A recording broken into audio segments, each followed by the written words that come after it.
నేనైతే నిజంగా చెప్తున్నానండి, మొత్తం ఉన్న ఫెస్టివల్స్ అన్నీ మేము ఒక్కసారిగా చూస్తున్నట్టు అనిపిస్తుంది. ఇది మామూలు వెయిటింగ్ కాదు.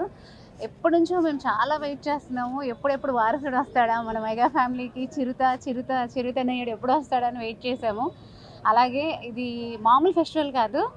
మొత్తం చెప్తున్నాను కదా, దివాళీ, దసరా, సంక్రాంతి అన్నీ ఒకసారి తెలుగువారి పండుగలు అన్నీ తీసుకొచ్చేసారు. ఇవాళ ఇంత పండగ వాతావరణం ఉందంటే అపోలో హాస్పిటల్స్ దగ్గర.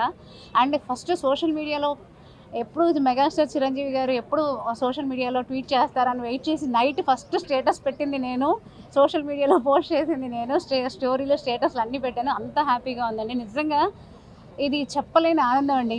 మన ఇంట్లో ఇలా ఉంటుందో లేదో తెలీదు. మా పిల్లలు పుట్టినప్పుడు కూడా మేము ఇంత హ్యాపీగా ఫీల్ అయింది ఇలా అంతకన్నా ఎక్కువగా ఫీల్ అవుతున్నాం.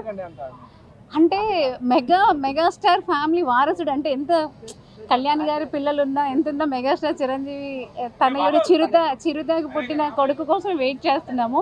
అందరూ ఎవరి ఫ్యామిలీకి వాళ్ళకి వారసుడు ఉండాలి కదా, అలా చిరంజీవి గారు ఎంత వెయిట్ చేశారో మేము కూడా చిరంజీవి గారి ఫ్యామిలీ కోసం ఆ వారసుడు రావాలని అంతే వెయిట్ చేసామండి. చాలా హ్యాపీగా ఉంది. మాటల్లో చెప్పలేని ఆనందం అండి ఇది.